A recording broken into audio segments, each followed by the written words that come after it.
Halo guys, assalamualaikum warahmatullahi wabarakatuh. Bertemu lagi dengan saya di channel Master Cerdas. Nah, di sini saya akan memberikan tutorial tentang bagaimana sih cara menggunakan Mendeley.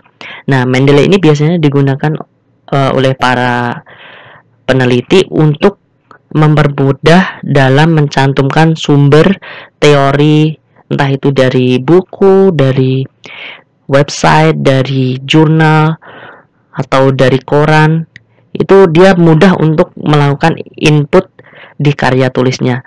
Dan di sini mungkin tidak asing bagi para akademisi seperti anak-anak kampus ya. Kan dia sering melakukan hal ini. Jadi di sini saya ingin sharing aja, apalagi untuk yang baru masuk di perkuliahan mungkin bisa sebagai referensi atau acuan untuk melakukan tes Mendeley. Nah, di sini kita klik di Mendeley Desktop. Nah, untuk mempermudah saya tadi sudah melakukan minimize. Jadi kita klik langsung. Nah, setelah kita mengklik Mendeley tadi, layar pertama yang kita lihat seperti ini. Nah, ini data-data yang sudah saya ambil dari website, dari jurnal, dari koran, dari media massa lainnya yang mengandung suatu teori yang saya masukkan ke dalam karya tulis saya. Nah, di sini sebelum kita masuk ke sini kita cek dulu karya tulis kita. Nah, ini merupakan karya tulis saya yang sebenarnya akan saya publish di tahun ini, 2 bulan inilah. Nah, ini akan saya publish di jurnal internasional. Di sini saya akan gunakan sebagai contoh. Nah, di sini kan ini ada WHO, ini adalah suatu sumber. Nah, sumbernya itu harus jelas. Jadi kita masukin data-data sumber itu di Mendeley tadi. Kalau kita lewat jurnal itu lebih mudah, atau lewat buku yang kita bisa akses melalui Google Scholar tadi.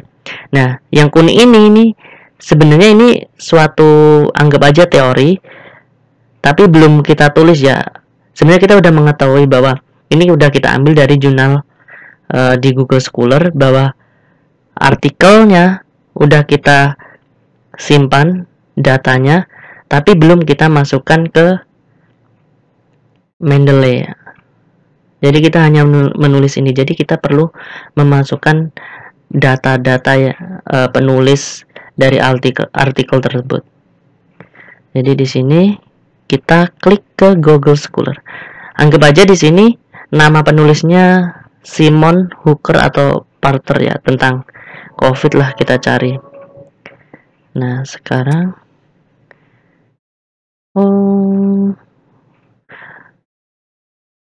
ini tadi sudah sih.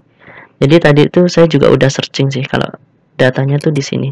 Nah, ini Porter SJ, ini S-nya tuh Simon. Dia di Digital Scientist, di Digital London ya dia. Coba aku cek dulu. Soalnya nggak kelihatan. Iya bener, Science. London Digital Science 2020. Dia dipublish di sana. Ini penulisnya tahunnya 2020. Nah, kita klik di sini yang tanda kutip. Nah, akan muncul seperti ini, ada MLA, EPA, terus ISO. EPA ini sebenarnya yang sering digunakan oleh peneliti-peneliti Indonesia sih. Atau sepertinya saya sering menggunakan ini untuk karya tulis saya yang saya publish ke jurnal-jurnal kampus-kampus lain. Nah, di sini ada Riffman. Kita klik. Ini akan terdownload. Nah, ini Scholar 2 RIS. Karena apa kok 2? Karena dengan nama yang sama itu tidak bisa dalam sistem komputerisasi. Jadi dia akan memberikan pembeda sendiri seperti 1, 2, 3, 4 dan seterusnya. Nah, setelah ini berarti kita cek dulu apakah udah masuk yang 2 tadi. Nah, Scholar 2 udah masuk di sini. Kita tinggal masuk ke Mendeley lagi. Kita klik di sini. Add folder. Add files atau add entry manual. Kalau berhubung kita tadi udah mengambil dari Google Scholar, kita nggak perlu manual, karena kita bisa langsung menggunakan, kecuali kita ngambil di koran yang tidak ada akses untuk koran digital atau internet yang membahas, atau apa ya, bisa jadi tuh koran itu tidak mempunyai tempat penyampaian atau publikasi itu di internet. Jadi dia cuma hanya ada di koran tersebut. Jadi dia perlu menggunakan add entry manually. Karena kita tadi udah ngambil di Google Scholar, otomatis sudah ada digitalnya. Kita tinggal klik add. Ambil data tadi Scholar. Klik kita ya. Nah, kita cek tadi kan SJ Simon atau Porter atau Hook ya, kita cek apakah udah masuk. Nah, di sini udah masuk nih. How COVID-19 is changing research culture. Nah, ini ada Simon C. Porter di Hook 2020. Selanjutnya kita masuk ke karya tulis kita. Nah, kita cek dulu di reference ini. Ini udah ada ya Mendeley. Kalau udah ada lambang Mendeley ini berarti Microsoft Word kita udah connect dengan Mendeley. Kita nggak perlu melakukan koneksi ulang. Nah, kita klik aja di sini. Ini dihapus dulu untuk tempat naruh si peneliti tadi. Nah, karena yang tulisan 1/3 of the world dan bla bla bla ini, kita anggap bahwa itu karya tulisnya atau artikel ini atau teori ini atau artikel ini diambil dari si Simon tadi ya, yang di publish di London tadi. Kita klik sini, udah klik ya, ada ini, kita insert tulis Simon. Nah, nih tadi muncul, kita klik, kita oke. Tunggu. Apakah nah ini sudah muncul ya, ini nih Porter Hook 2020. Kita lihat ke bawah, tempat untuk menuliskan sumber secara lengkap. Jadi di sini nanti tuh ada sumber nama, tahun, judul, tempat publish dan seterusnya. Karena di sini belum ada, karena kita tadi kan kalau kita input secara manual bisa, tapi itu menyalahi aturan dalam membuat suatu karya tulis, karena dianggap itu suatu manipulasi, bukan dari data sumber yang sebenarnya. Jadi kita caranya gimana? Kita klik sini, kita masukin insert